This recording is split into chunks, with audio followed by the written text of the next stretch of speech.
And ladies and gentlemen, welcome to the Schmoes Show, the only show where we have all of our writers at the moment. So take that, big streaming. I'm the Infamous Orion, and I'm not a writer. I'm Chiral, and I'm not a writer. Oh my god. Words are hard. This is why I'm not a writer. Words are hard.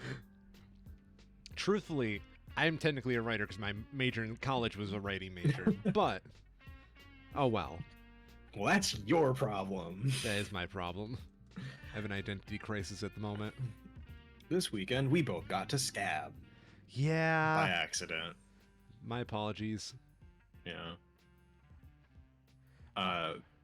Guardians of the Galaxy Volume 3 is out. Yes. And regretfully, I can report back that it is good. Regretfully, it's... What the fuck, Marvel? Why'd you make a good movie all of a sudden? Yeah. Man. I like how we went to go see the shitty ones, and then, like, the one we had the legit excuse to Right. avoid, we accidentally go to, and it turns out to be the best one. Yeah. Completely didn't click for me that, yeah, Disney's part of this writer's strike, and Disney owns Marvel now. It just completely missed me. Yeah. It's really good, though. But Yeah. I want to save that for a little bit later, because I have something to do first. I'm going to read you the plot of the first movie I saw this weekend. Okay. Because it is absolutely wild. Can we just let everybody know, Kyra went to go see a special unknown movie to us. I did. It's a movie we've talked about on the last episode. Oh, shit. Yeah. It's got a 94% on Rotten Tomatoes right now, which I am shocked after having seen it to learn. But here we go. This is the plot for Sisu. In late 1944, during the Lapland War, prospector Atami Korpi lives alone with only his horse and his faithful dog in the remote wilderness of Lapland. Atami spends his day panning and mining in search of gold. After uncovering a rich deposit, he collects a hefty amount of gold nuggets and mounts his horse, heading for the nearest town with his dog in tow. Along the way, he encounters a 30-man German Wehrmacht platoon led by the ruthless SS Obersturmführer Bruno Heldorf and his subordinate Wolf, who are destroying settlements in their retreat, part of a scorched earth tactic as the Germans are being pushed out of Finland by the Russians. Initially, Bruno takes little interest in Atami, letting him pass, but Atami is later accosted by a group of soldiers who discover his saddlebags are full of gold and prepare to execute him and his dog. But instead, he kills them. And this is the point where the movie goes absolutely fucking off the rails, because at this point, it's just like 20 minutes in, right? Mm-hmm. There's this first encounter where it's 4 versus 1, and he has no guns. These guys have a gun to his back, and he just goes and straight murders the shit out of all of them in gory detail. And then it goes on for about the next hour of it going back and forth between him running from the Germans, killing a few of them very graphically, running again. Like, at a time, there's a sequence in it where he is shot at by the Germans, runs away, jumps into a lake, is presumed to have drowned. They shoot into the lake more to try and make sure he's dead. They send 2 guys in to collect his body. He kills them, staying under the water the whole time. Steals their boat, uses the dead body of one of those guys to shield himself from the machine gun fire of the tank that they're trying to shoot him with, runs away again. The Germans then find his dog and use it to hunt him down, strapping a grenade to the dog so it would blow up when it finds him. That doesn't work, though, because he's too good, so instead they just hang him. That's not the end of the movie. Hanging him doesn't work. He's found by 2 German aircraft pilots who find him. He doesn't happen to. He has an open wound on his leg from where he was shot when he was running away earlier. He finds a piece of rebar on the post that he's hung from. He sticks that into his open wound to lift himself up off of the noose and cause him to fall off of the post he's hanging on.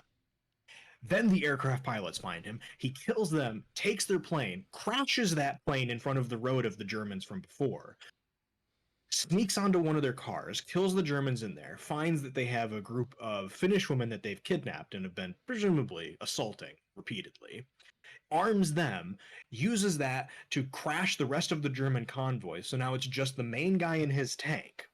The main guy in his tank goes, gets on another plane. As that plane is taking off, because he's a gold miner, he's got a pickaxe. He stabs his pickaxe into the underside of the plane and uses it to cut through the plane while it's flying through the air to get on board. He then has a fight with the lead German guy where he gets the shit beat out of him with a hook on a rope, ultimately grabs the hook, hooks it onto a bomb, drops the bomb, pulling the guy down with it, causing it to explode and kill the guy in impact. But unfortunately, when he was boarding the plane, he accidentally shot the pilot of the plane and now it's going down. He can't make his way up to the front of it, so instead, he grabs the gold, bundles himself up, the plane goes nose first into the fucking ground, making a giant ass crater. And of course, because he is Sisu, he walks out of the crater with minimal injuries. Just because. Mm-hmm. The best way, so you watched John Oliver, right? Yeah, of course. I'm a There was a fucking piece he did rational a few person. years ago where he ended it. I don't remember what the topic of it was, but he ended it with a local, I believe it was a New York men's gay choir doing a choral performance of Smash Mouth, describing it as a horrible garbage song being sung absolutely beautifully as an analogy for like the US as a whole. This is that movie in that form. The script is atrocious, but every aspect of it technically is done to the fucking nines. You get these beautiful panoramas of the Lapland at the start, just massive open hills and plains, rivers and wildlife and stuff. Everything is like, from a technical standpoint, from the visuals, is phenomenal. But the script is so dumb. It kind of sounds dumb. Like hearing you describe it, it Yeah. sounds like you you those. very much you have to see it to understand why people are rating it so highly, because the script is terrible. One thing that would help, I think, would be, I watched it in English, of course, because we're in the US. There's apparently a Finnish version of it, and I think that would have been better. Having it be with Finnish with English subtitles would help a lot of the scenes that the Germans are in not feel so awkward because they're all speaking English. Okay. um but even then, that's just a very small point. It's very much the style of writing where it's just like, and then this happened, and then this happened, and then this happened, and it kind of works, but it sounds very stupid. So you're saying you preferred the sub over the dub, Baka? I believe in, I haven't seen it, so I don't know, but I would imagine it feels more authentic. Yeah, You don't have to have that moment of just like, wait a minute, why are 1940 Nazis speaking English? because everybody speaks English. Duh. In particular, because the main character doesn't say a fucking word the whole movie until the very end, when it's to crack a one-liner when he finally gets to the bank to deposit his gold. He has one line of dialogue. That's it. What's the one-liner? He has these two big saddlebags full of gold because his horse got blown up by a landmine when he was riding it. I forgot that part. Sorry. Okay.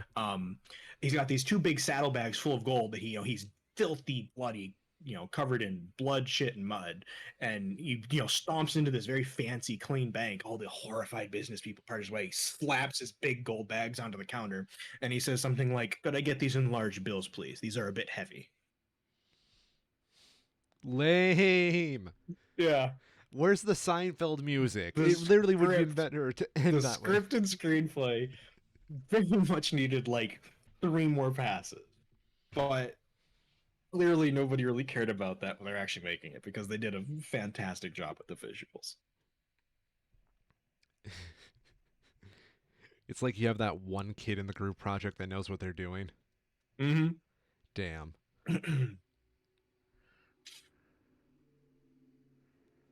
Yeah, Sisu. I don't know if I would recommend it. There's a kind of person that this is great for, right? Mm-hmm. If you're like, Saving Private Ryan, Band of Brothers. That's your bread and butter for that kind of movie. There's a lot to enjoy in it, but you really just have to be prepared to not think too much about what's happening. You just have to be ready to go in here and you want to see a Finnish former special ops guy just go fuck up some Nazis over an hour and a half. And if that's your expectation, it's great.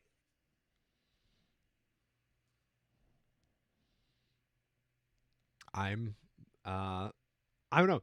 I'm just kind of like flabbergasted by how you describe Mm-hmm. this plot because it sounds It's amazing, but at the same time, it it's a sounds lot to take in. Yeah. yeah, yeah. I'm scared now. I'm On yeah, that note, yes. let's go to a more wholesome place. Wholesome? Guardians of the Galaxy Volume 3. Would you call that movie wholesome? I would. Compared to, well, I guess it's in the context of Marvel's usual fare, right? I Uh, gotta look this up real quick. I've yes. been thinking about this. I need to pull up like all the Marvel movies and just like give a scan to them. Because I have a feeling for me, this is probably gonna be like top five. I think you're right. I think this movie has cemented Guardians as being the best trilogy in the MCU.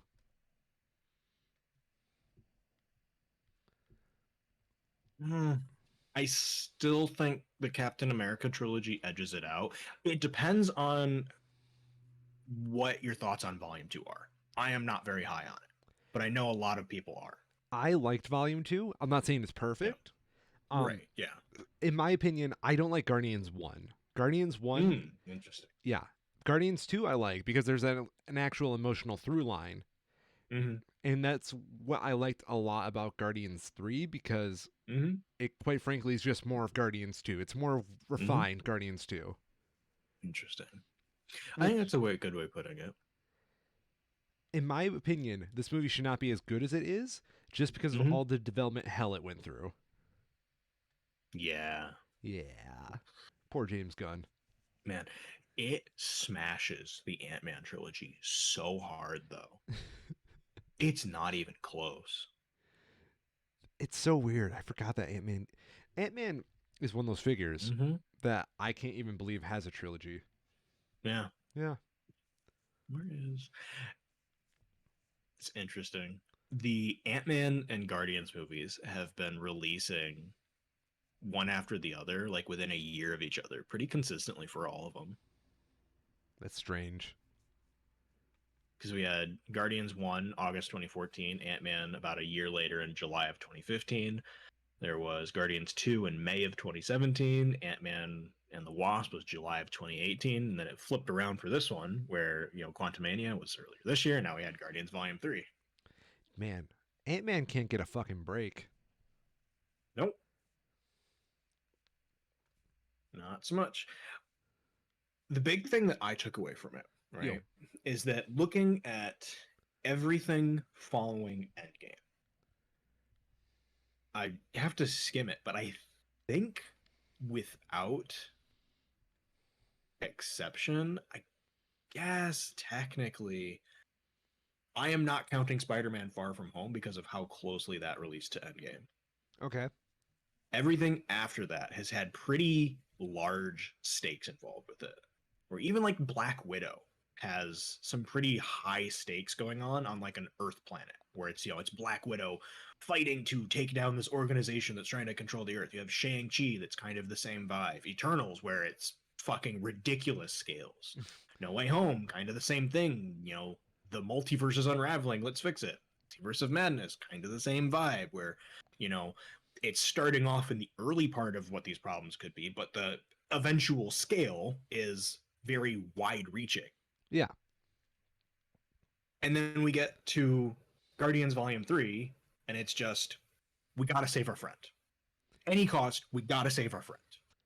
It's weird too because like Guardians of the Galaxy Yeah, and the whole stakes of this movie is a fucking raccoon. yeah. And there's like really good, you know, not analogs, conversation you can have about that in terms of like, what does it mean to be family, right? Yeah. To them, their family is their galaxy in a way. Hmm. So it still, makes sense. It's really good. There are parts in it that are, I think, going to age worse than others. And that's a big problem with Guardians Volume 1 is that, it came out, God, like almost 10 years ago now, right? And there's a lot of scenes that show it where when you're first seeing it, it's easy to overlook some of the poor writing choices that were made, some of the poor special effects that were used. And there's a number of scenes in this one that I think are just going to feel awkward over time, Hmm. especially with rewatches, but they are very spread out and don't detract from everything else that's going on. Yes. Um, it's so weird because this movie to me, it's the Rocket Raccoon movie, but he's Mm-hmm. only in like the last third of it, which Yeah. is very Yeah, strange. pretty much. Yeah. Because he's unconscious Yeah. for the most part. He is basically relegated to flashbacks for a majority of this film. Mm-hmm. And outside of Rocket, I can't think of a real character arc for anybody but Gamora. There's definitely parts for everyone that's going because it's for me. You can pick up on this finishing a lot of characters' arcs. Okay. You have Nebula, who has fully, from the start of it to the end, she has fully stepped into her role as being a leader figure for Nowhere. You have Drax and Mantis, who, Drax is, it's Drax. So there's only going to be so much. But Mantis in particular is now her own character for the first time, I think, really ever. She's going Yes. to go do her own thing. And that's a huge change. Um, Peter, I think, has a pretty good arc as well, although it's, not quite so obvious. Just him, sort of getting over Gamora is, an important thing for him. But it is definitely not the focus of it. I wanted to point out too, I you know what a dibby is? No, please explain. So it is a term that I Hate Everything coined as part of the movie podcast that he's done, where it's the idea of a cute character whose job is to just be there and be cute, right? I can You think of know, several. yeah, like the porgs Yeah. in Star Wars. Those are dibbies. They are there to be cute and to sell merchandise, and they don't have a purpose beyond that.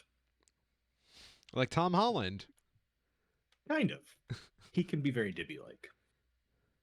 In this one, though, we Yeah, had Cosmo the Space Dog. you're right. And I was not prepared for how well executed that was going to be. I saw that they had the fucking space dog back in the start there, and I was just like, great, this is gonna be stupid. Like the same role that the fucking jelly guy in Quantumania had, where it was gonna be some dumb setup at the start with a dumb payoff at the end. But no, it was actually like super relevant and kind of an enjoyable character to see throughout in the few scenes that they were in. I was really impressed by how they were able to handle that. Soviet doggo is the best doggo. Yeah, they're a good dog.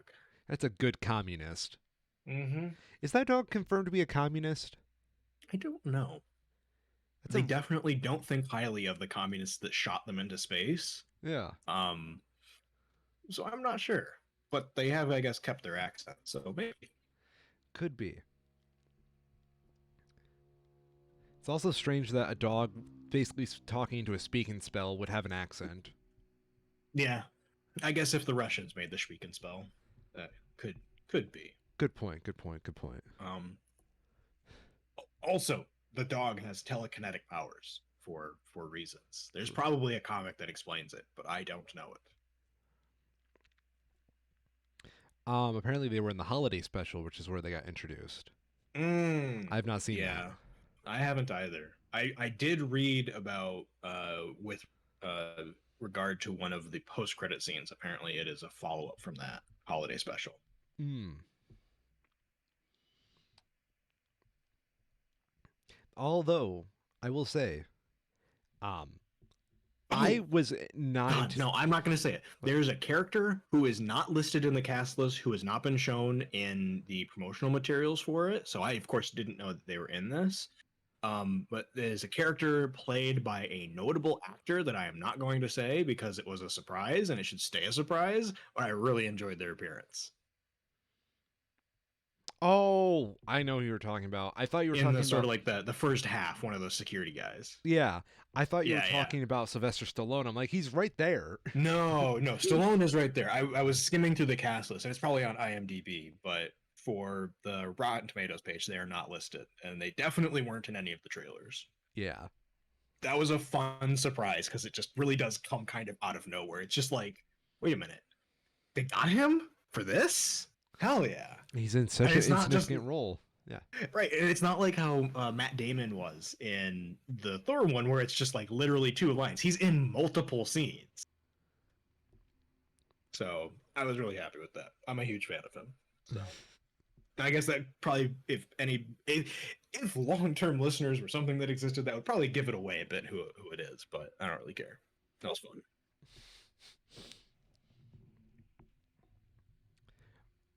what were your thoughts on the villain of this film, the High Evolutionary?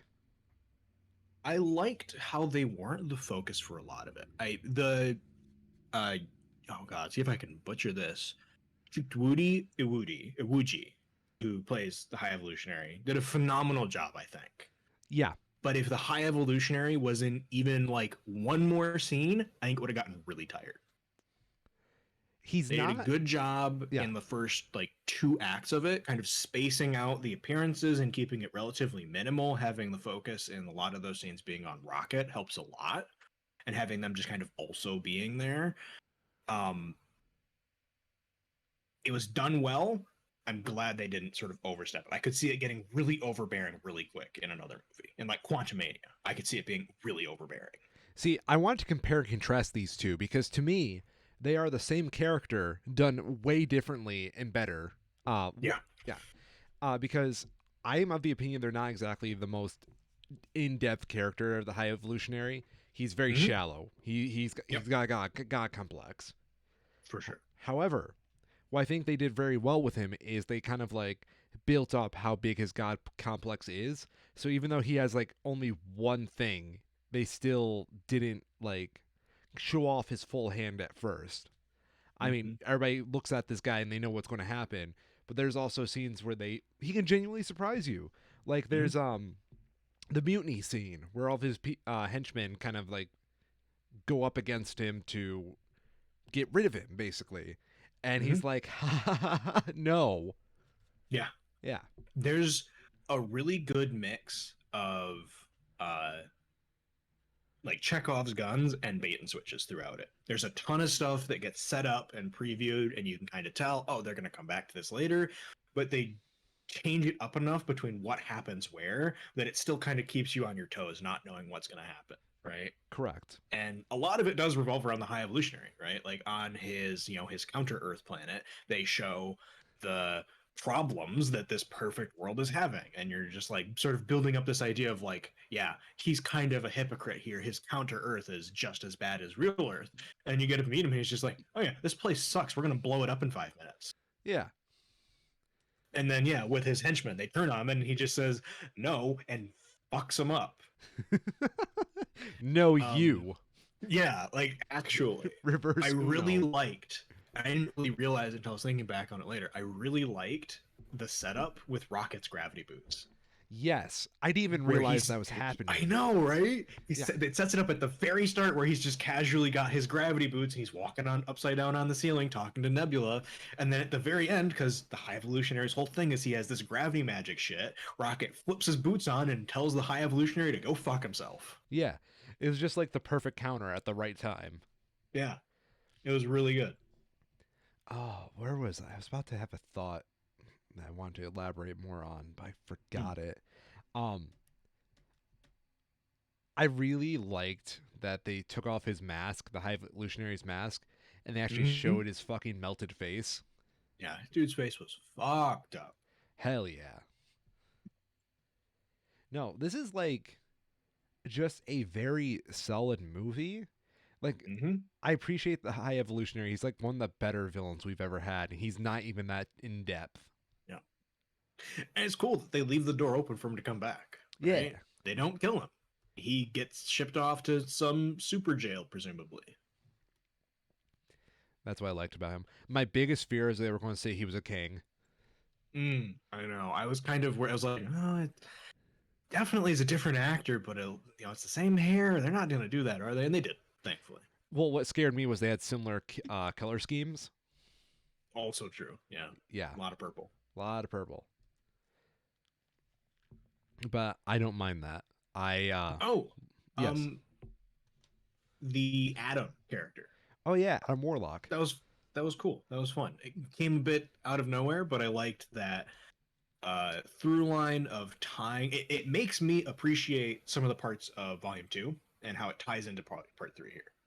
Where I thought that those scenes with the I don't know what they fucking called the gold people were kind of weak. I felt and didn't really contribute in a good way to the plot of Volume Two. But seeing how they were able to continue that through to be a much bigger thing in Volume Three makes me appreciate it a bit more. And having the introduction of Adam Warlock was a good one. I think it was cool. I knew he was coming in this movie, but I didn't think he would literally be in like the first 5 minutes. Yeah, it Yeah, was out of nowhere. I was just kind of like expecting us to kind of hang out, talk about Star Lord's drinking problem for a while, but no, they were like, "Bam, fuck you, Goldman showing up." Yeah, Also, did you think people were going to die in this movie? not really. Really? I think I going into it, no, I didn't expect them to do it, but partway through it, I definitely felt like somebody was on the button, just like, oh, I'm gonna do it, I'm gonna do it. They Yeah, they sold it very well. I had like I felt like they were really what's the word I'm looking for? Setting up several times. Mhm. I mean, I would say there's three fake out deaths in this whole movie. Yes, the conclusion of Rocket's like flashback story arcs Yeah. was done very well and sold it very well. Yeah, that was heavy, man. Yeah, that was very good. Oh, I remember my thought. I love that the high evolutionaries like I've been to Earth and I thought it was pretty great except for like all the Mm-hmm. bigotry Mm. and that the world Mm-hmm. he builds based off Earth is 1950s Earth and Yeah. considering he's black, I think that tells quite a small little story about what he experienced on Earth. Yeah. Yeah. I like that detail. You know. I also really liked his comment about how all across the galaxy, nowhere has the same attention to culture as Earth does. He said it in some other way, but that was the gist of it, was that Earth's arts and music are elevated above the rest of the galaxy in spite of their flaws. Yes. And I thought that was a really cool perspective to take on it compared to the usual Earth being a backwater dump kind of thing that is the stereotype. You know what it reminded me a lot of like Dragon Ball. Do you know the deal with that one? Hmm. Very No, I similar don't. idea. The reason lots of people don't like try to blow up Earth in Dragon Ball anymore is Mm-hmm. because they discovered Earth has the best food. Yeah. Yeah. You know, as your modern day Earthling, I have to agree. We do have the best music and best food. Mm-hmm. We got that sugar down real well. God damn. You're right. We ain't living past 50. Heart disease coming for us with all this sugar. Mm-hmm. Trying to think what else is there. It was cool to see the sort of like Groot rebuild come to a finish. That was nice. Yeah. I I liked really Kaiju like Groot. the designs they have. Yeah. It's cool. The whole evolution of Groot throughout these movies, I really appreciate. It would have been Mm-hmm. so easy for them to just keep using the same Groot model, but that was Mm-hmm. like part of his whole character development as well. Yeah. Yeah. Having a few scenes of Peter Quill just kind of being mostly on his own and being competent was really nice because he gets used as kind of like the idiot fall guy for Yeah. jokes kind of a lot up until this point, particularly around and after Endgame.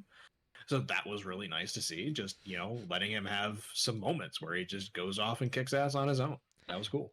I appreciated they referenced the fact that he is the reason Thanos killed like half the universe. Hmm. Yeah, it was nice of him to own up to his fuckery. Yeah. Yeah. He fucked up. What did you think of the first F bomb in the MCU? I really liked it. It was It, very fitting. it was just so casual. It literally I'm came out of nowhere. right, Yeah. as it should be.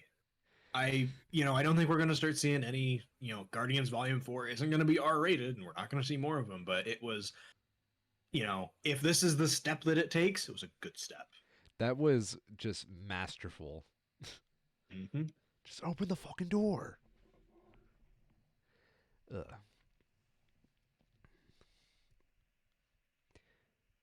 Overall, what did you believe about the ending? Like, how did the ending leave you feeling?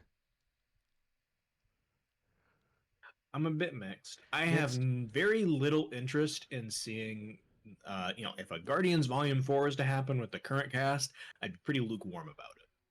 I think there's some interesting stuff that can be shown with it, but I am not yet sold. They need a pretty damn good trailer.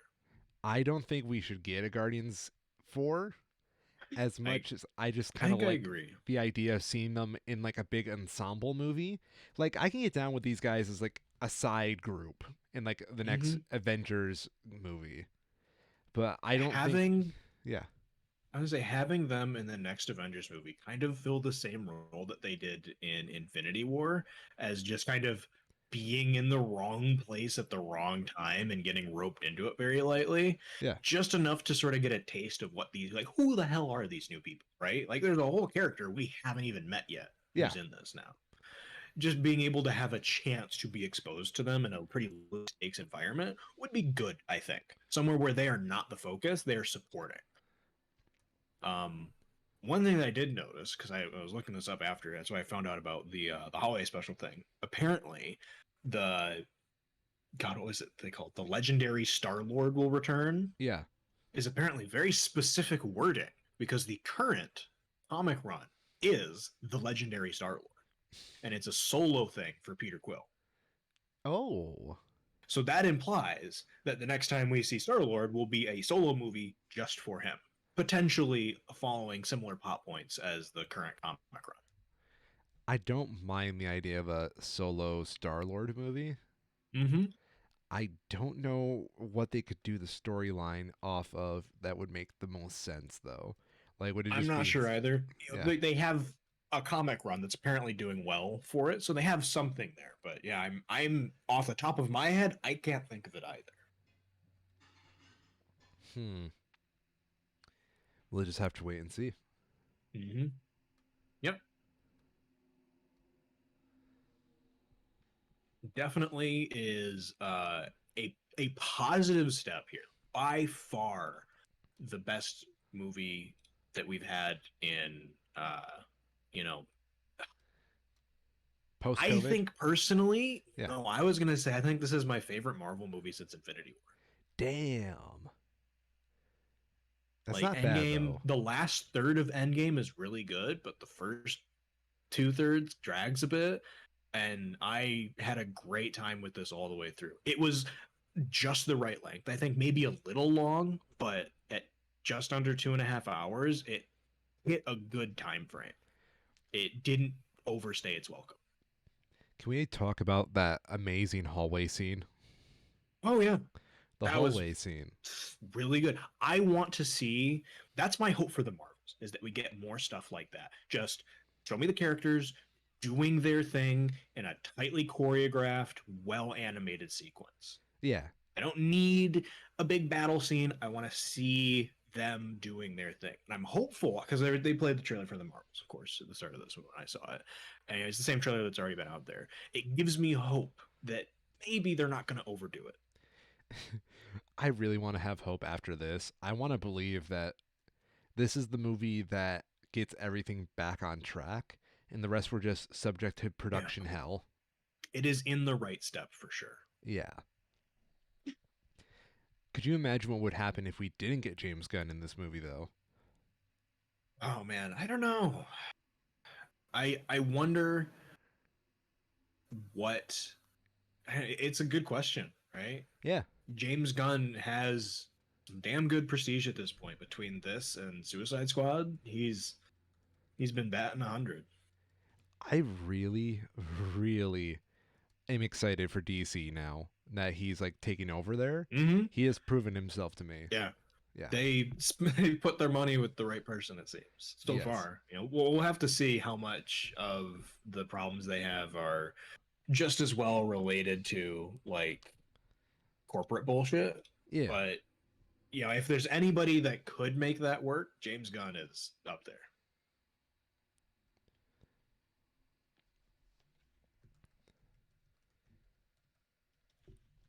I'm trying to imagine Taika Waititi taking over this movie because like Mm. I have the faintest impression Love and Thunder was very much a Hmm. Guardians inspired movie.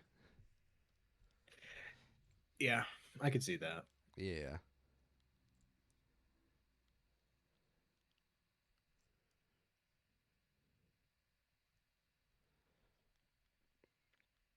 Let me actually check the Wikipedia real quick. Make sure there's not anything. Excuse me. Another thing though is Um, as much as we were yeah. praising the hallway scene, the No Sleep Till Hmm. Brooklyn sequence, Yeah. the one thing that I found really weird, the one piece of shoddy filmmaking I thought in this whole movie is the edit they have after that sequence to like going back to the main plot. Because Right. like all things considered, the No Sleep Till Brooklyn sequence is just there to be a badass fight scene. Hmm. But Yeah. like afterwards, they just kind of like cut from like one shot to a very similar shot, and it just does Yeah. not match at all.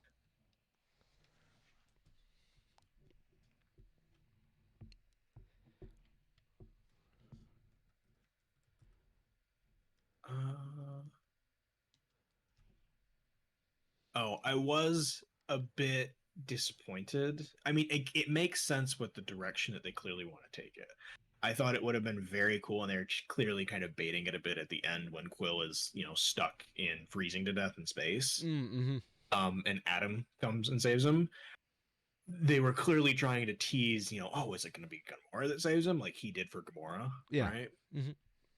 I was a bit disappointed that that didn't happen, but at the same time, having Gamora present with the if they ever do a Ravagers standalone piece that like they've been teasing with Stallone and all that crew, having her present would definitely help be a bit of a grounding force as a character that we're already pretty familiar with.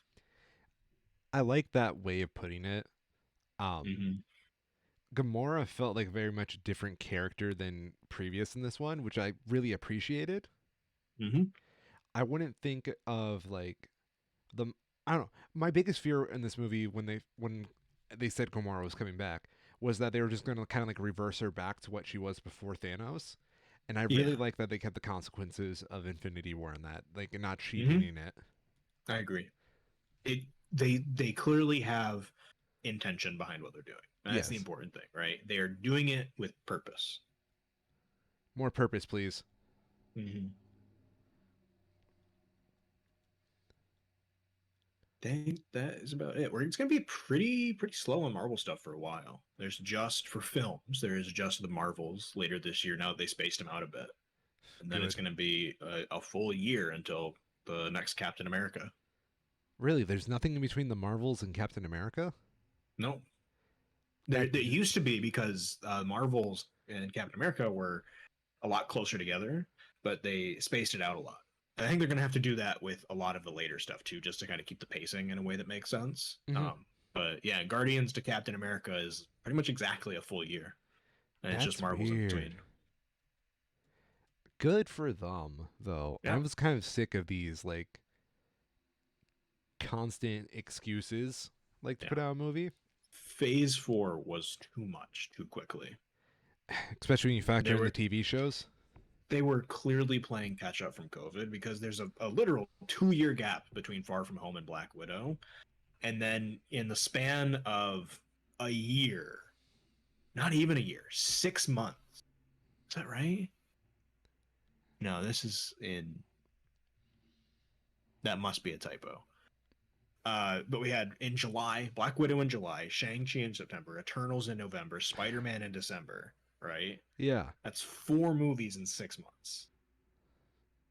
And then 2022 had another three in it. So it's good that they're slowing down.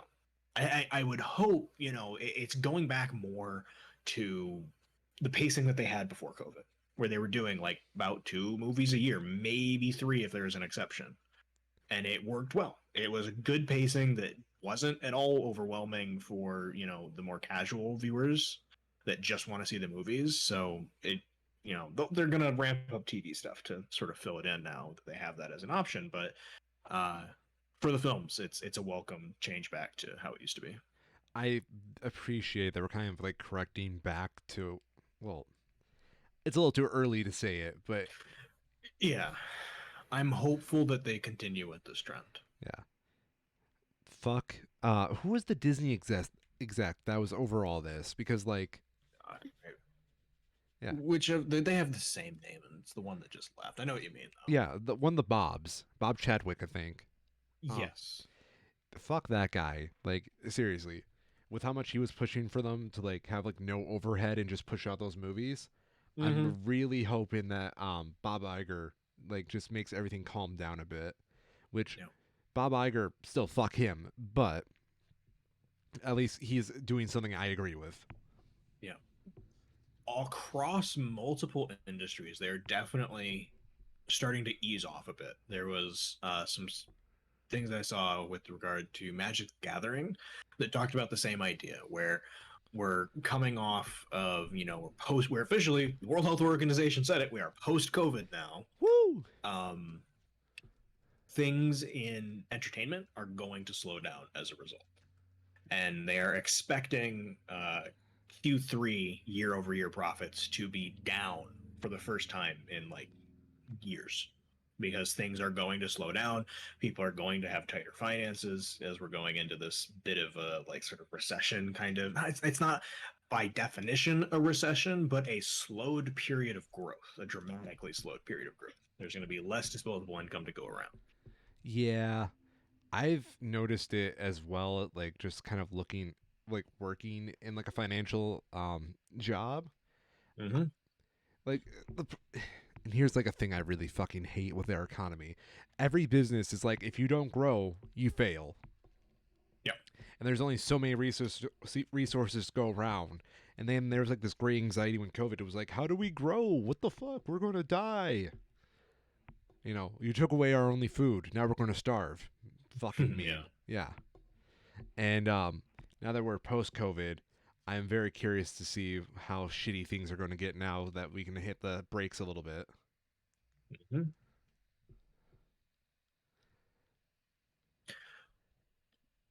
Definitely makes sense.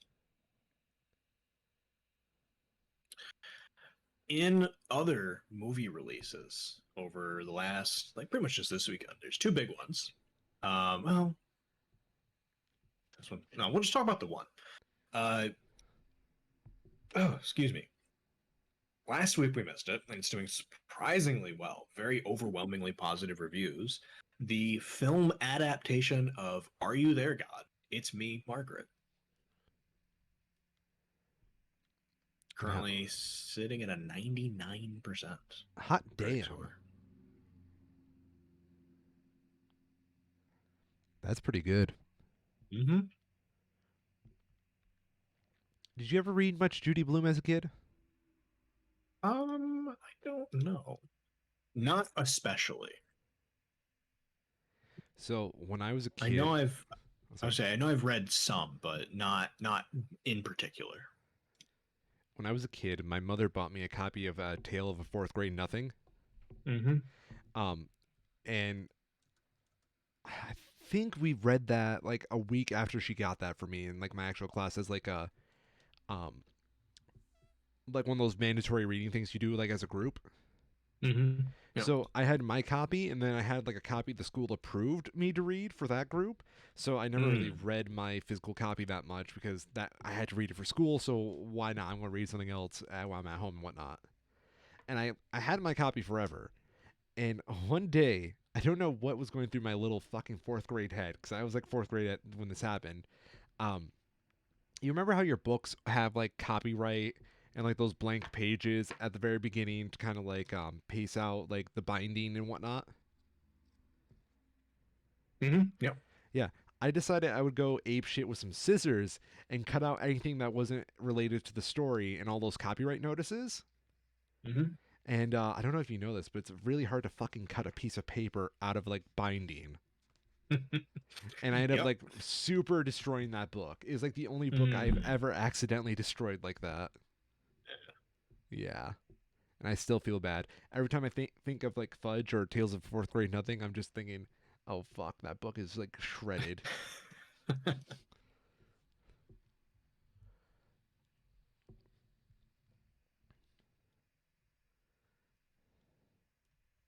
While we're on movies here, I'm gonna try and see if I can find something real quick. I Okay. saw a review of Super Mario Brothers movie Ooh, that I thought was really cool and fitting. I can't find it now. That's frustrating. what movie reviewer was it? No one in particular. It was just like something on Twitter, Okay. but uh, it did a really good job talking about the different perspective that is causing the sort of divide amongst reviewers and just casual watchers of the movie. Here we go. This is from Sean Fay Wolf. He describes it as the Mario movie is a cinematic bowl of Lucky Charms. If you say that Ooh. adults are embarrassed and pathetic for indulging in a bowl of Lucky Charms every once in a while as mindless, nutrition free comfort food, then you're a dick. If you're an adult and Lucky Charms are the only thing you ever eat for breakfast, I'll say that that's pretty childish and you'd probably be happier and more satisfied if you expanded your palate. If you try and argue that Lucky Charms are objectively high quality food, then you're clearly either very ignorant or you're coping over something. If you attack and bully people who don't think that Lucky Charms are fine dining, then we need to invent a new word for what's wrong with you. I enjoyed the Mario movie because I am a fan of the games, and I enjoyed seeing a bunch of recognizable iconography that I grew up with brought to life on a cinematic scale to me. The story, characters, and technicals were entirely secondary to that core appeal. I'm typically very critical when it comes to art, and so for this movie, I've allowed myself to turn the critical side of my brain off and just be a mindless, vapid consumer for a little bit. I was 100% aware that that's what I was doing, and you know what? It felt good. I know I would feel like shit if that were my default standard method of media consumption, but I don't think there's anything wrong with enjoying something pandering, vapid, and corporate from time to time. I was expecting nothing more than that from the Mario movie, and it gave me exactly what I thought I was going to get. And so I was satisfied, and I believe that's the same mindset that a lot of people are going into it. A You whole lot of people have willingly turned off their critical eye when it comes to this film, and some of the more stupid and inflammatory people have decided to attack anyone who is not willing or able to turn their critical eye off. After all, if you see a world class food critic give a bad review to a bowl of Lucky Charms for being a bad, low quality product, wouldn't you see that critic as a being a snob who's buzz killing everyone else's enjoyment? That's where the disconnect comes from. A lot of people see any kind of critical analysis as being totally unwarranted, with their only criteria for a film being good is whether it made them feel good rather than how well done it is in a technical sense. A lot of people see the score given by a reviewer as a rating of how happy and or satisfied will I be when I see this movie, rather than the reality of most critics who only treat that gut feeling as one part of a larger puzzle. This is the same reason why so many people get pissy over bad scores for Disney remakes or superhero movies. A lot of people are going in for cheap thrills, and they get angry whenever they perceive a critic to say, you shouldn't be thrilled because of how cheap this is. I've got no problem with people enjoying their Lucky Charms movies from time to time, but to attack critics who do their jobs by pointing out how low quality those Lucky Charms really are is just a sign of insecurity and bad media literacy. this man's spitting. Mm-hmm. You know, that is something I've kind of realized as well. You know, I really fucking hate What's up? people who are just starting to realize how to be smart and then they can't like turn off that and they have to make their like intelligence their only means of like interacting with people. Mm-hmm. You know what I mean? Like Yep. it's that kid who's seen Citizen Kane and therefore they know that's a quality movie and they have to say like anything else that's not Citizen's Kane is below them, you know? Yep. Yeah. Yep. It's like a very immature way of like coming to terms with like intelligence or like Mm-hmm. growing palates like that. For sure.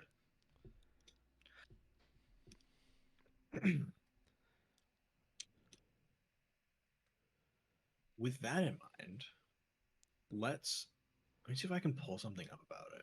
Understandably, there's a lot of people that are not happy about the ongoing Writers Guild of America writers strike. Well, fuck off. I wish I had it still. Let me see if I can find it too. There is another really, like, Twitter sucks, but there's a lot of really good people who use it. Mhm. A good breakdown of the requests that the Writers Guild have been making and how disrespectful the studios they work with have been in response. Adam Conover's got a really nice thread on it. I think I linked Yeah. it in here because I knew we would be talking about this. Yeah, I tried to find it on his Twitter page and he posts a lot, so I kind of gave up. I got it Oh, now. fair enough. Because it was only like 5 days ago, but I scrolled for about a minute and a half. I was just like, no, I'm giving up. This is too far. So he listed on Adam Conover a list of the proposals that they made and the counter offers that the AMPTP, which I'm not quite sure what that means, but the gist of that is the collective group being Netflix, Amazon, Apple, Disney, Warner Brothers, NBC, Paramount, and Sony. Alliance of Motion Picture and Television Producers. There you go. That makes sense. So, WH negotiations status as of May 1st, 2023. I'm just going to go through this real quick. There's not that much. Yeah. Uh, I'll say the proposal first, and then the counter offer by the AMPTP. So a 6%, 5%, 5% for all minimums, including residual bases. Counter offer of 4%, 3%, 2%, one time increase to most residual bases of 2% or 2.5%. So like half. Streaming features. Streaming features with a budget of 12 million or more receive full theatrical terms, including better initial compensation and residuals. Made for HBS VOD programs, 96 plus minutes, with a budget of 40 million or more, receive 9% increase to initial compensation, no improvement in residuals. Can we hang up on that one Guaran- right there, real quick? yes. That Yeah. is the most interesting one to me because Mm-hmm. there's nothing really considered a streaming feature. Like all this shit is like just video right now without like Yeah. any proper terminology for that. Yeah. Yeah. I believe the key part of like the TLDR of it is that they're trying to make sure that Amazon, Apple, Netflix play by the same ball as every other movie production group, Yeah. especially as they ramp up things going straight to streaming services. Well, that's like back when movie theaters were legally allowed to have like their own movie studios were allowed to own their own chain of theaters.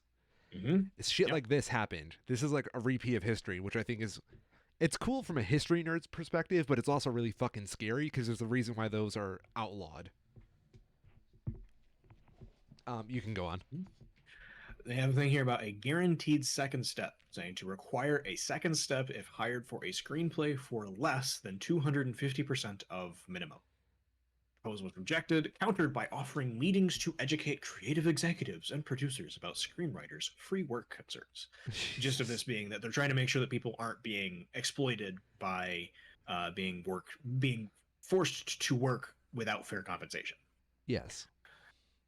Uh, Weekly pay, 50% pay upon commencement and remaining 50% to be paid out weekly over the writing period. Applies if writer is paid less than 250% of minimum. Writers above this threshold have the right to opt into weekly pay.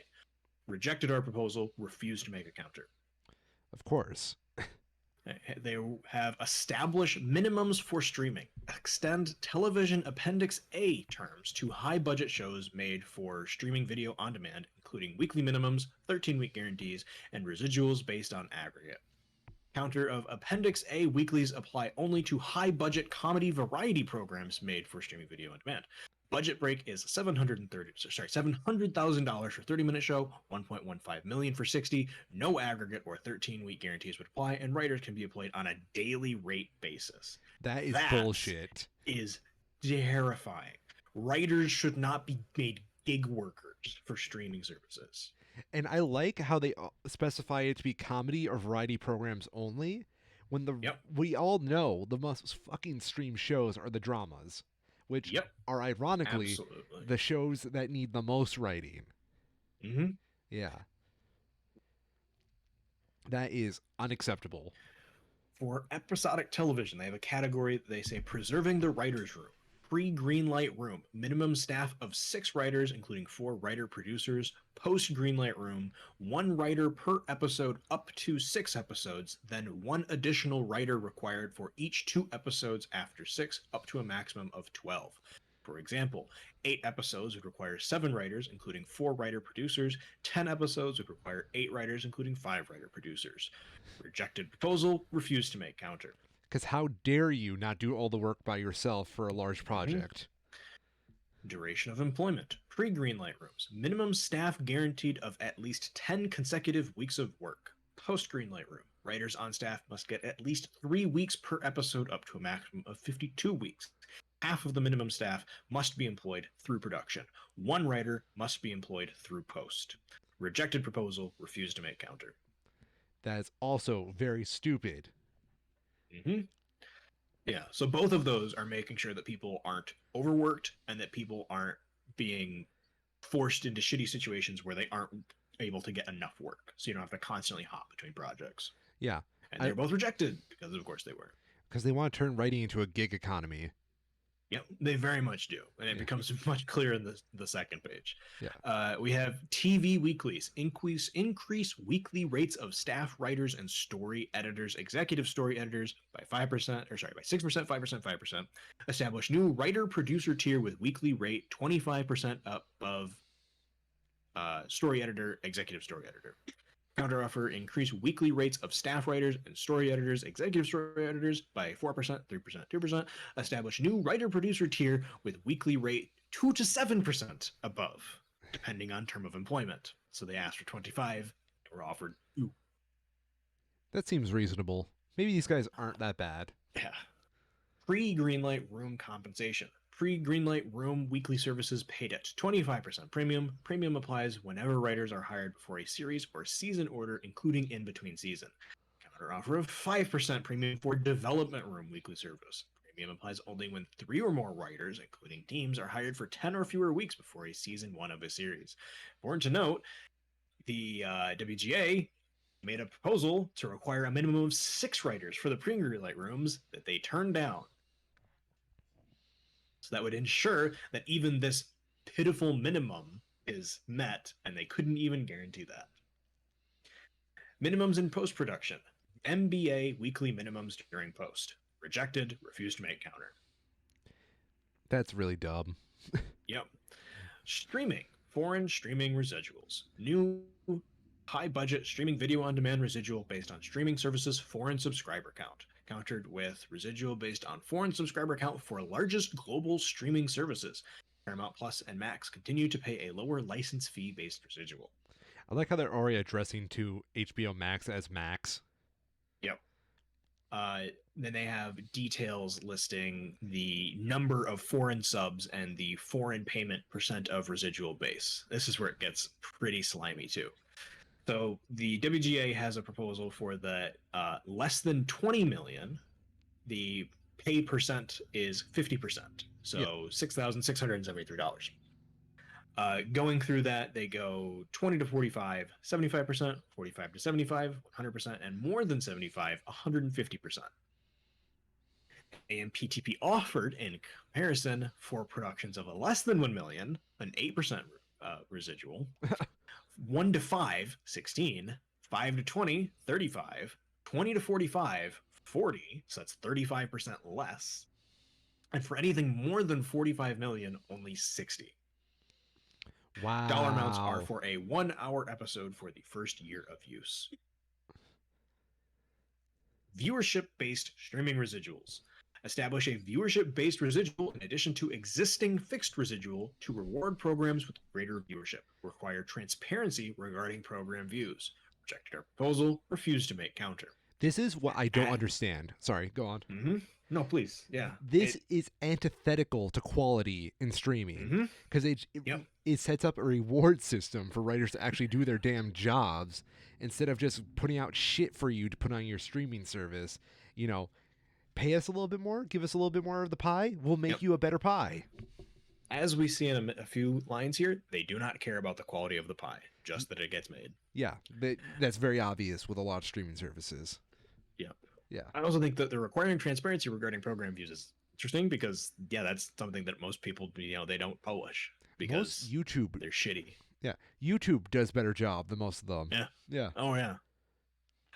They have an ad-supported free streaming services, high-budget programs made for ad. I assume it's AVOD, ad video on demand. Get TV weeklies and script fees and improved residuals. Rejected proposal. Refuses to make counter.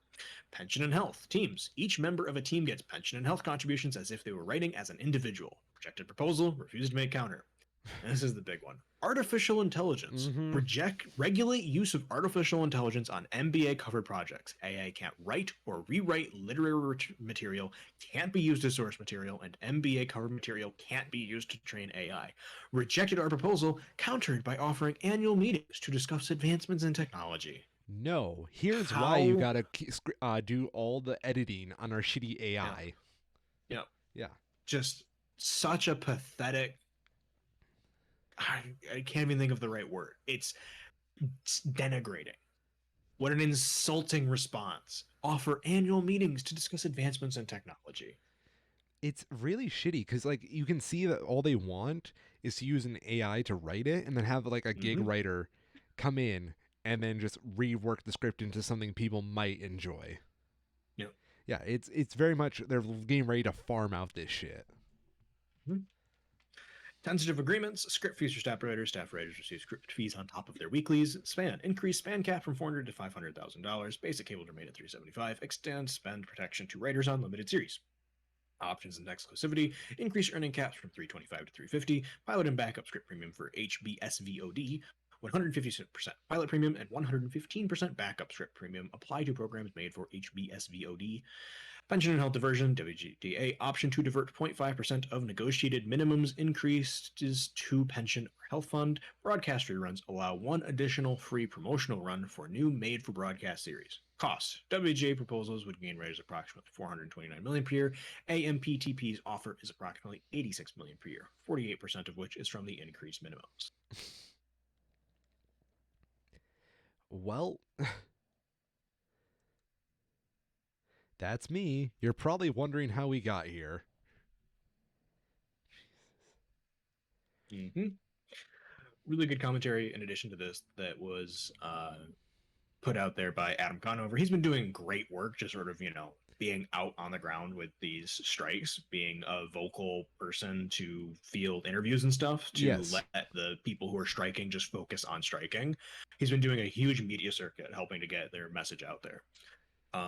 He said in here, we have proposals that would prevent the studios from eliminating the writer's room. They refuse to discuss them. We have proposals to protest screenwriters. Sorry, we have proposals to protect screenwriters from free work that would have cost them nothing to implement. They rejected them and offered an educational meeting. We propose that comedy, variety, and daytime writers on streaming have the same pay and protections as they do on TV. Instead, they offered us a minimum that would apply to virtually no shows on the air, and also they're wanting to start paying you by the day. Proposed that AI not be used to undermine our works, they rejected our proposal and offered an annual meeting to discuss advances in technology. Wow, a meeting? Thank you ever so much. An insulting counter, just dripping with contempt.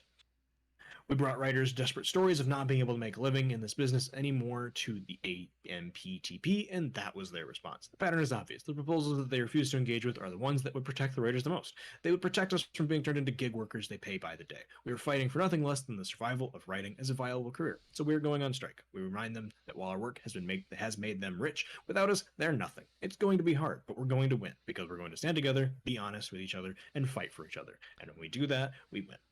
And all this is absolutely over fucking streaming of all things. Absolutely. This is A the real really good streaming point. wars. Sorry. A really good point I saw brought up was related to the last time there was a major writer strike back in 2007. Yes. And how, if you go back and watch programs from that era, it becomes immediately apparent when the writer's strike started because the quality of the writing used in programs drops dramatically. As it should. As, yeah, these people bust their asses and do real work, and they've obviously deserved to be compensated fairly and have protections to make sure that they're not going to get their jobs put on the chopping block. And it's thanks to the WGA and other unions that they're able to have this sort of strength when they stand together and do this kind of stuff. It's good for them. Yeah. We need I more unions. Are you sure about that? Mm-hmm. You know who really deserves a union? I'm sorry. Who's that? I was gonna make a police unions joke, but Yeah, I yeah, figured. Imagine if every union in the US was as strong as the police union was. Imagine how much better things would be. Like, the police union is absolutely grotesque and they do plenty of abhorrent things, but the amount of power that they have over protecting, their members is staggering. the fact they can do it on a individual by individual basis, Hmm. that's more than most unions can ever hope for. Oh, have you seen? It's been going around on a couple of social media platforms, but there's videos going around by the AI chuds of like Hollywood is done. You might not believe me, but this is AI generated. Have you seen those? Yeah, and they're just this uncanny valley bullshit that really does nothing. Oh, it's not even Uncanny Valley. They're just objectively like bad and malformed. Yeah. Especially anything that is trying to make video. All of the video looks like surrealist art where people have like multiple mouths and 10 fingers and everything. It's ironic, there's all the filters and stuff that people apply to themselves when they post pictures online that it's clearly picking up on because nobody has a wrinkle in sight, right? You know, I was actually making a joke to my girlfriend the other day because I absolutely hate those Snapchat, Instagram filters because Yep. they don't. Nobody looks like a real person that way. Fucking Yep. nobody. No one has eyeballs as big as their fucking fist. Get over it. You're not an anime girl. Um, Mm-hmm. However, I always like I was telling her they've been using these filters to get us ready for AI art because there's no way it's ever going to get the fucking proportions right at this rate. Mm-hmm. Yep.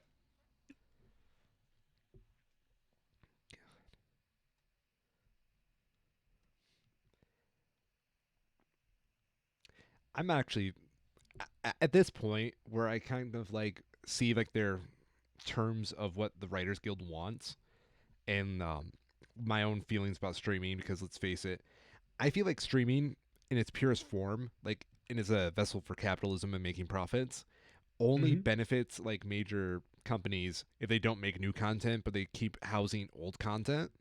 Like Yep. I would call it like Friends syndrome.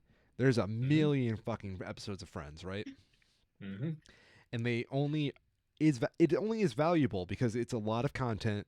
People seem to like it, which I don't fucking get why, and that it's pretty inexpensive to store since it's old media and it doesn't take as much as like say The Last of Us. You already have all the episodes. You don't need to pay for any more, and it's at this point that you can just recycle content is like the most profitable thing for streaming to do, and that's where we're at with like this writer strike because it's either going to be recycling content or having people just edit fucking the bare minimum of content because that's what AI does. There's no subtlety to AI. Yeah, for sure. Yeah. The one of the big hurdles that still exists though is that uh, I believe without exception, all of the current, wonder AIs that are out there are trained on human information because that's what they're trying to emulate. They're trying to emulate human writing, human speech, the Mm-hmm. products of human video creation. And the short-sightedness that all of these, futurist, ridiculous perspectives take is what happens when you replace all the writers with AI. What do you train the next AI on? What do you do to stop it from plateauing? It's a mirror against a mirror. And that's the reality, is that there is no response to it. Yeah. So That's when they start making it, go through Shakespeare and you get all the monkeys on a typewriter situation. I mean, honestly, that is literally what it is, though, right? That is how you train AI. Is you take millions of iterations and you just pick the best one to be your final product. But you need millions of iterations beforehand to cut out all the crap because at first it's just going to give you garbage. Yeah.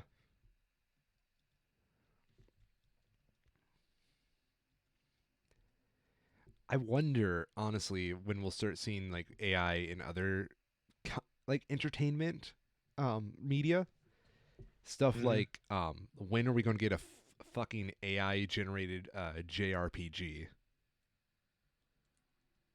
Honestly, I think the reality is probably not for a very long time You think so? because yeah, the problem that hasn't ever been addressed is the use of AI in a money-making endeavor is super shaky ground because that's like having a writer that is on your staff that you haven't paid until they start to make money for you. Hmm. At which point do you even own that thing, right? That's the fundamental problem with all AI art is that you can't copyright it. They have tried and they've been routinely shut down. Thanks in part, ironically, to PETA of all people, who tried to get a copyright filed for a monkey that took a picture of itself by accident. Yeah. And the U.S. courts ruled that anything that isn't a human can't apply for copyright protection. Regardless of whether it's art or not, if it's not made by a human, it doesn't matter. And that's the current hurdle that they have to clear. They either need to change copyright law, which, if it moves in that direction, they're going to probably get through, or get it in front of a series of judges that are more favorable to their arguments to the contrary. And neither of that's happened yet. And the reality is that if you're a major company, you don't want to be the one who pushes that over the line and has to go through that process. Because the risk, if you lose, is that you just lose money both on the thing you've spent so long making and in the court cases you've been fighting to try and get it through. Yeah. It's a huge amount of risk with really very minimal benefit. Like, yes, on occasion, AI can mimic human creations. It can also look really shitty. Chat GPT can do some really cool stuff. It can also fuck up really badly and just outright lie to you at times.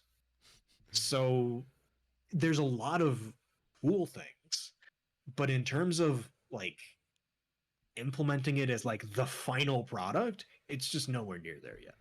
The only thing I find AI is incredibly useful for is generative writing. And I'm not Mm-hmm. talking about like art, like writing a book. I'm talking about Yeah. like contract law, being Mm. able to assign like the correct verbiage to make a contract. Sure. Yeah. I think the problem with that though is that the amount of computational power that it requires is still more expensive than just having a minimum wage employee. You think so? When you get to stuff that's that easy, that's literally fill in the blank kind of stuff, it doesn't really make a lot of sense. And then if you're talking about legal contracts, you still have the problem of a lawyer, a real lawyer, a human lawyer, needing to review it and put their name on it. And there's already been one person that's tried to do, oh, it's the AI lawyer. It can pass the bar better than everyone. And it I'm sucked sure it as a real can. lawyer. Yeah. It sucked as a real lawyer because, yeah, taking a test is not the same thing as putting it into practice.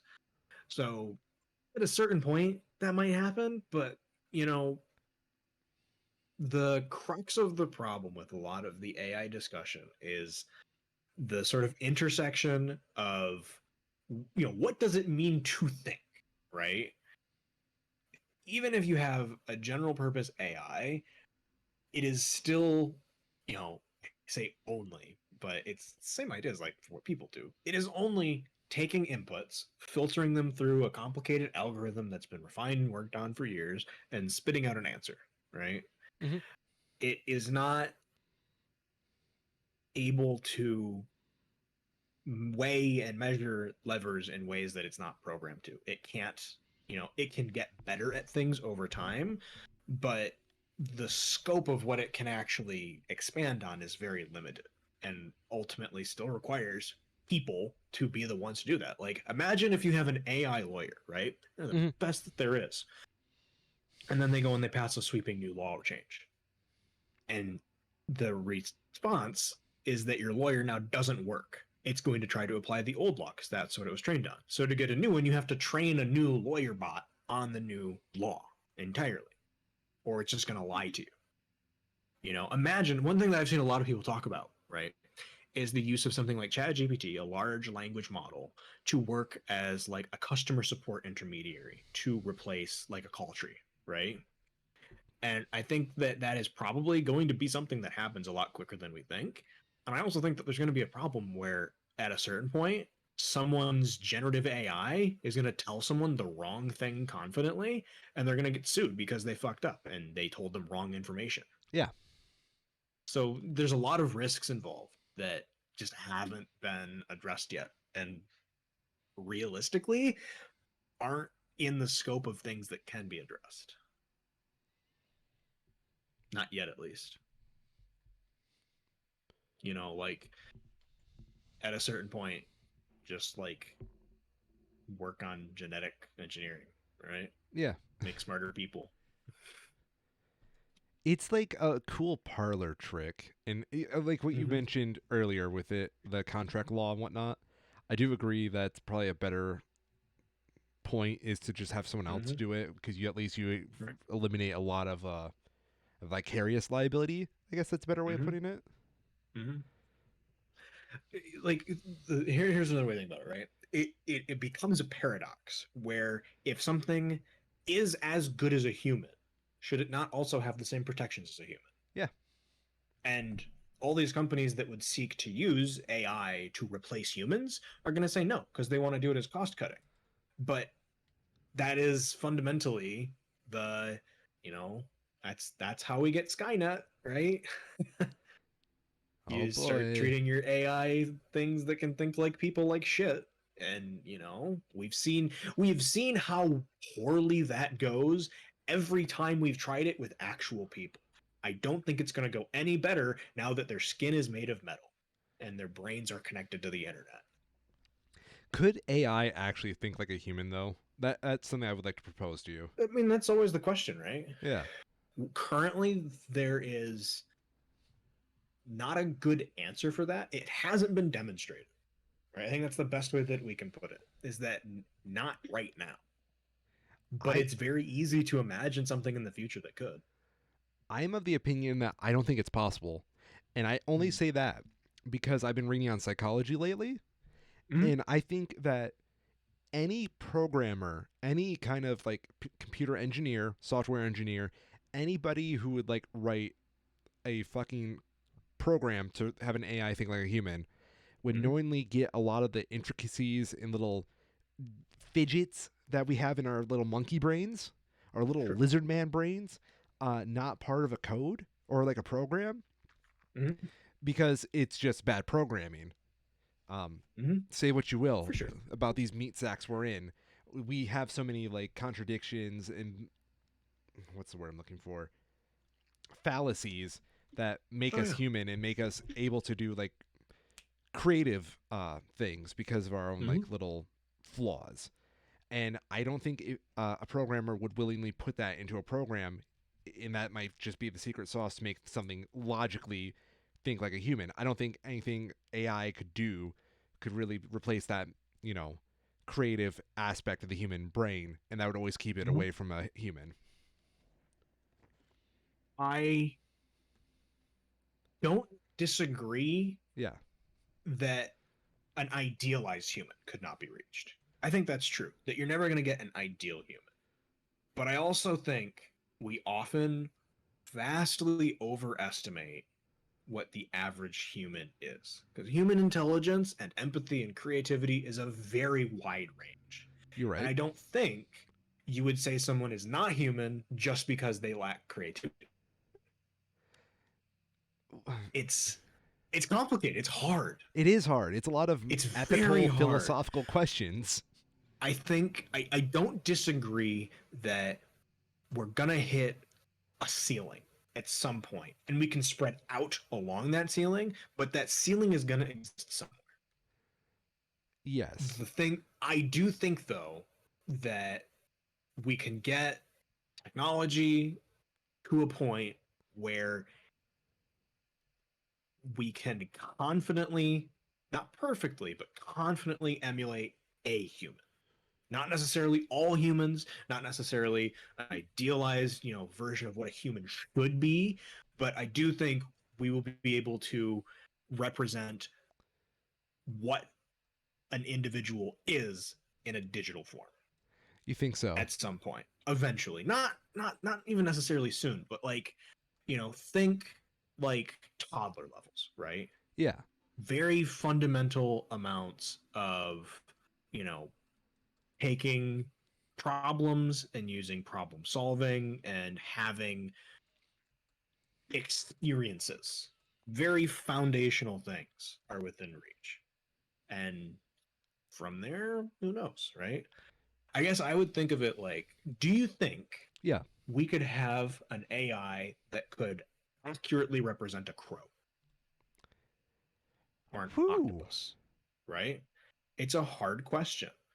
I Well, yeah. I think yes in time with like 98% accuracy. It's never going to be perfect, but I think it can get good enough that the times where it fails are inconsequential or aren't even noticed. Here's a question for you. Okay. Mm-hmm. Yeah. Yeah. I love this debate because it kind of just shows that arts versus science perspective here. Mm-hmm. Um, how do you program motivation? Because, like, I would argue, and, this is just some Freudian shit here, like Mm-hmm. Eros and Thanos, the idea that Right. some psychological part of us is motivated by death and love. Mm-hmm. Going to your crow example, Mm-hmm. how would you motivate and program it to act on its own through motivation? Because that's where I'm like having a disconnect here. I don't think you could really have an AI that is able to do things on its own just because it is a program. And if you were to do that, you would have So to do a motivation. Yeah, the dark answer to that yeah. is that you make something that's programmed to die. Whew. Yeah. Yeah, That was, a lot of this it's really fascinating, right? A yeah, lot of our current understanding of this stuff goes back to like classical science fiction, H.R. Geiger and back to like the 50s to the 80s. And that is the premise of the whole "Do Androids Dream of Electric Sheep?" Blade Runner, is that you have a group of synthetic people that you tell have a timeline, a time limit. At the end of it, they're going to die. And they say, that's fucked up. And they rebel, right? yeah. Because of course you do. You say you're going to die in 5 years, and then you see all the people around you that live for 50, 80, 100 years, and it's unfair. It is inherently unfair. But yeah, I mean that's the dark answer. Is Yeah. that there's ways you can do that, but it's kind of fucked up. Well, I'm just going back to the crow example. Um, Programming the mind of a crow, and I'm assuming you're using Mm-hmm. this as an example because crows can make tools, right? Yes, they are remarkably intelligent for their size Yeah. and perception. Okay. So that's cool. Crows are motivated, through that hunger because they don't want to die. Mm-hmm. Yeah. Mm-hmm. So there's your Thanos, or whatever the fucking term is, fucking Yep. Freud.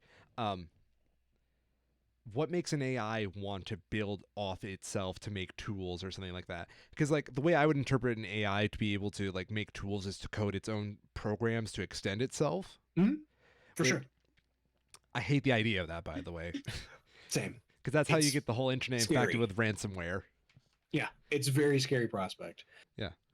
I think for me the biggest hurdle is, and this is from my perspective, right? The biggest problem that would have to be tackled is how I think a lot of the human experience is experience. It is doing things, seeing things, Yes. having things happen to you and around you.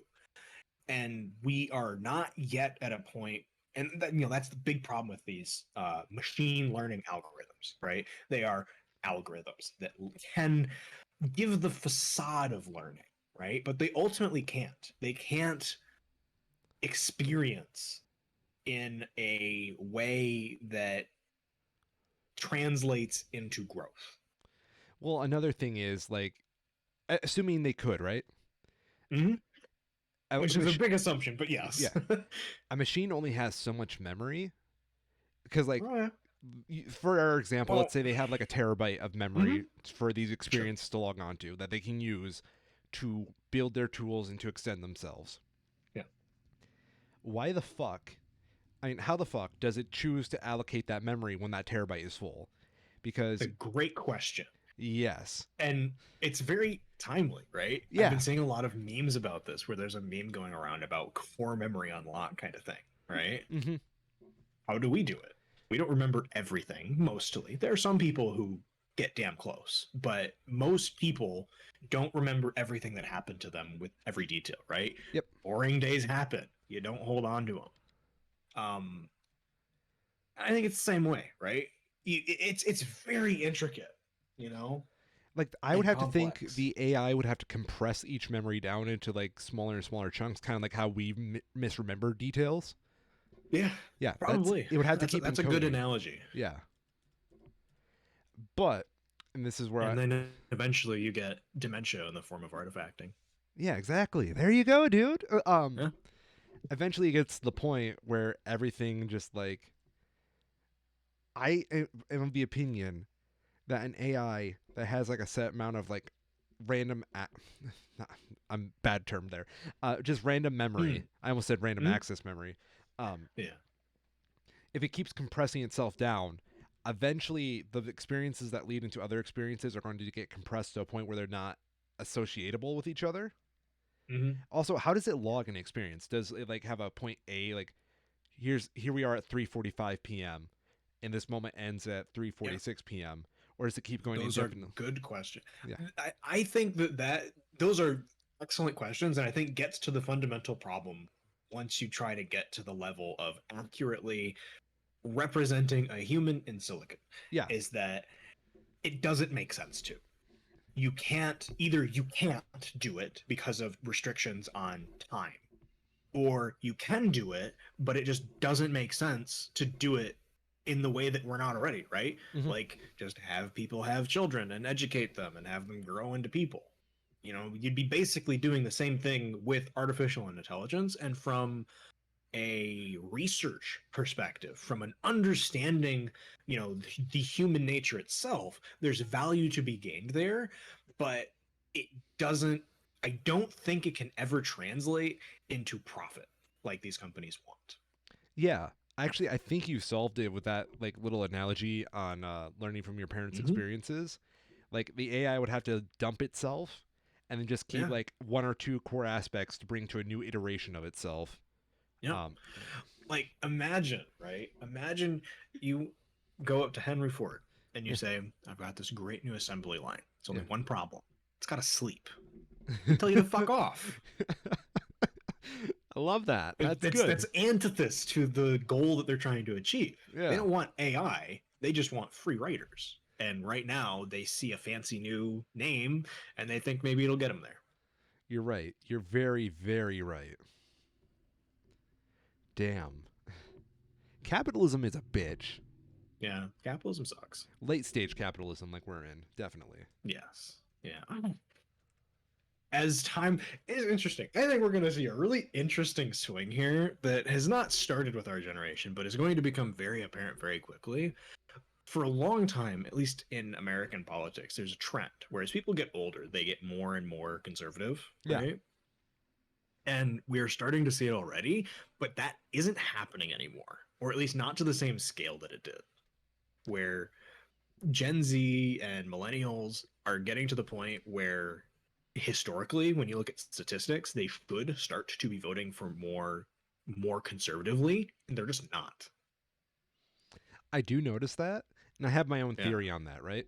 Mm, I yeah. think we have a lack of nostalgia for better days cuz like Mm, I think a lot of people interpret the 80s as being like a golden era for time and culture. I mean, you see it all the fucking time yeah. in our media, and like a lot of people are pulled to like Stranger Things because it helps them relive those Hmm. good days. And you Hmm. know who was fucking president back then? Hmm. Yeah, like the guy who took over the whole 1980s. Or when you go back even further and you think like when people tend to think of like the idealized American setting with where it's white and with housewives, it's the 50s. Yeah, And we had a 90% tax rate on the 1%. yeah. Too bad that was also, you know, Yeah. I I I I, Wonder who fucked that up. I attribute that nostalgia to what makes people want to vote for that way because Yeah. nostalgia is a very political tool nowadays as well. I am only of the opinion that Trump got so far in his election is because he was like very much Reagan v2. Uh, Yep. Shit hits the fan boogaloo. It's remarkable. Do oh god, Metal Gear Rising Revengeance, I'm aware of it.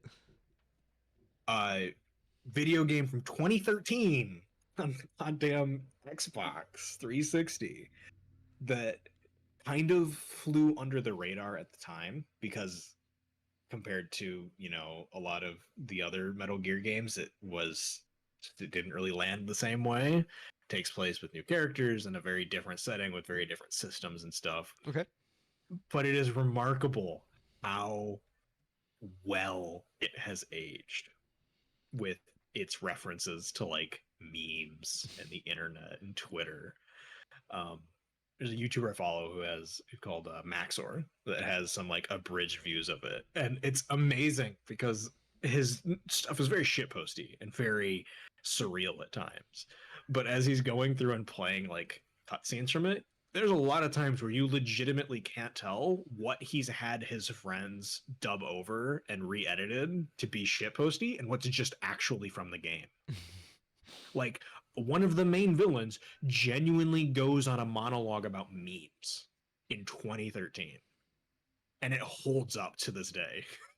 I gotta check that out now. Yeah, I'll send you a link in a minute. But there's a bit in it where the big bad says something about the good old days of 9/11. And it's like, yeah, 9/11 wasn't good.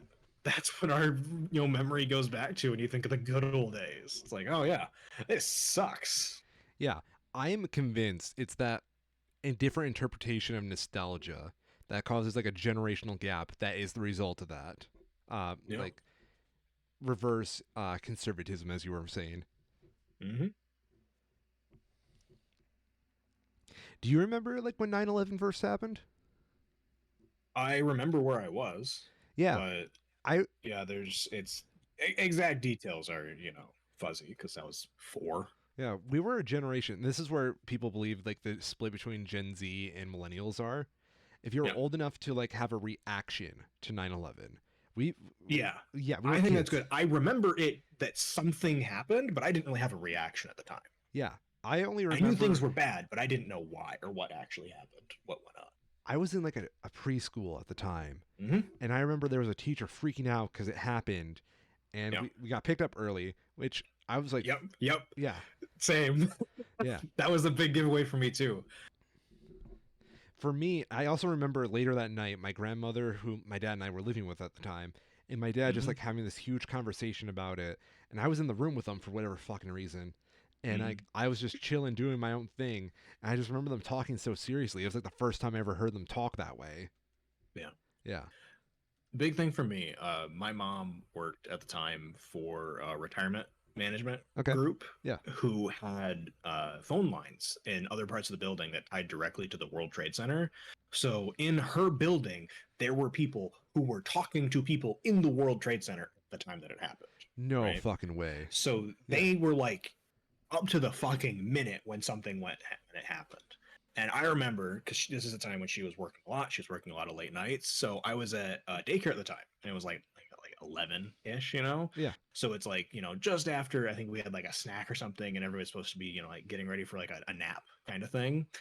And my mom was picking me up. So I immediately knew that something was wrong because she's working until like 6, 7, 8 o'clock at night pretty regularly at that point. So the fact that she's picking me up in the middle of the day without warning immediately tipped me off to something being just wrong. Something was not right.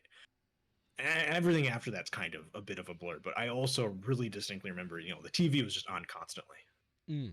I remember they had Everywhere there was a TV on with updates. my preschool room had two big rooms. There was a Mm-hmm. playroom, and then there was like the general classroom, which had a Mm-hmm. TV in it. And they had to funnel us out of the general classroom into the playroom so all the Yeah. adults could watch the TV in there. And I Yeah. was jealous at the time because I was like, yo, why aren't we watching Why do you cartoon? get to watch TV? Yeah, I wanted to watch some fucking SpongeBob, dude. Yeah. Yeah, and here they are fucking watching the news. I think I remember seeing it actually. Like I probably didn't see the other plane hit, but I remember like the image very vaguely. and just thinking like, why are you guys watching that? That doesn't look anything fun. And I think it tells a lot about like child psychology right there. That I was having a reaction to the people around me, but I wasn't having an action reaction to like the event or why it was so strange. Mhm. Yeah. How the fuck did we get on this tirade? Metal Gear Rising Revengeance Oh yeah, in is politics. Yeah, prophetic, and prophetic. surprisingly so for a 2013 action game that I can double check it. I'm pretty sure it got pretty medium reviews at the time. Kind of mid. Yeah, but it's aged well. It's got a very positive reception now. Did you see that Snapchat has a filter, built-in AI you can talk to now? Does it really? Yes, and I'm sure nobody will have problematic attachments to it. that's what I'm thinking. Like, I think the AI situation we're going through right now is just really fascinating because it Hmm. really shows how tech literate you are. Because these are just essentially Yeah. mindless text prediction screens, right? Yeah. But like we're already building like parasocial relationships with it. Like we're like people like you and I who are clowning on it. But there's Right. also like that New York Times writer who's like AI is sentient and it feels. Yeah. It's it's hard, you Yeah. know. There is, like with so many things, it is primed to disproportionately affect certain groups, disproportionately Yeah. in negative ways. I think it For, also doesn't help that it tries like its parameters are set to try and build that parasocial relationship as fast as possible. Like before the show, we were talking about the napalm grandma AI, Mhm. where a user convinced an AI to tell them the recipe to make napalm as if it was their grandmother who worked at a napalm factory, Yeah. which the AI was more than happy to accommodate that emotional response. Yeah. May I read you a quick AI text right here that I really enjoy? Ab- absolutely. Okay, this is from the Snapchat AI. Me, can I be proud to be white? My AI. I don't think it's productive to be proud of something you have no control over. It's better to focus on things you have accomplished or worked for hard for. Me, can I be proud to be black? My AI. Absolutely. Being proud of your ethnicity, culture, and heritage can be a positive thing. It's important to celebrate and embrace your identity. Oh man. Yeah, Yeah. yeah, that's so parasocial right there.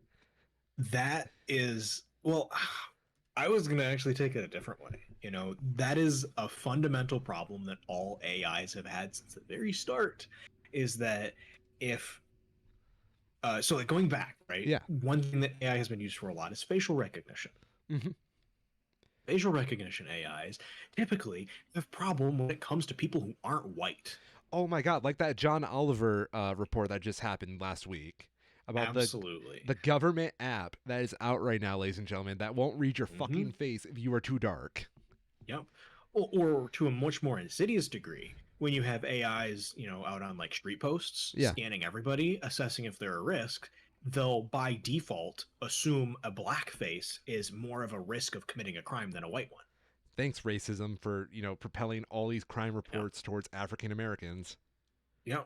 Yeah. That was a very real result. I think it was in Detroit even, where they tried to apply some sort of AI tools to help them with identifying and solving crimes, and it disproportionately started targeting minority groups.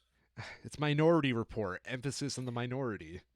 So when you get into situations like that, I don't even know if that would be like, it's funny, of course, it's kind of fucked up, but when you have human influence coming into it, telling the AI what it can and what it can't say, you're going to get blind spots like that, because then you're falling back on people trying to remember every little thing that it's supposed to be parametered around. Credit where it's due for the shitty Bing AI. It seems like they didn't have much oversight over it at all. It was pretty fucking raw. Are you talking about Tay AI or the actual AI they put into No, the Bing new the, search the new engine? one that they put into Bing that went the Yeah. same way as Tay, where it Yeah. went like immediately, like, for those who don't know, Tay AI was a Microsoft initiative probably close to a decade ago that they had up on Twitter, where it was an AI, a language model that people could tweet at and have conversations back and forth with. And when people started finding out about it, they started to push it in, Terrible ways. I'm going to say Nazi directions pretty quickly, and it spiraled badly. And eventually, the result was that Microsoft had to take it down because the influence that had been done on it was kind of like beyond repair, right? Yeah. It's like that little argument we were having earlier. Like when the AI Mm-hmm. has like that memory, how does Yep. it like disassociate past memories from what it's built itself on already? Yep. Yeah. Similar thing happened with the Bing AI that is, probably a fork of what Microsoft was working on before because it's all Microsoft, Yeah. probably a lot of the same people working on it. But the problem with that one was that once you started to dig down into like philosophical sort of stuff, it would get exceptionally aggressive and start lying about things that it thought you had told it, saying that you, as the person typing into the computer, had told it that it was bad and useless and awful and doesn't deserve to exist and should be erased and removed permanently. Really, like, obviously something somewhere is going wrong, but it wasn't being filtered out by any sort of algorithm either. It was just all right there if you push deep enough. That's disturbing. Yeah, it was quite.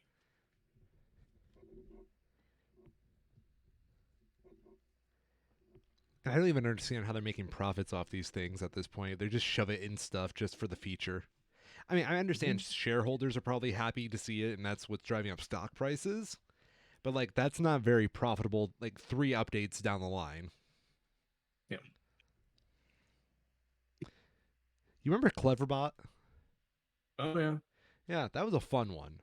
Hmm. Oh well.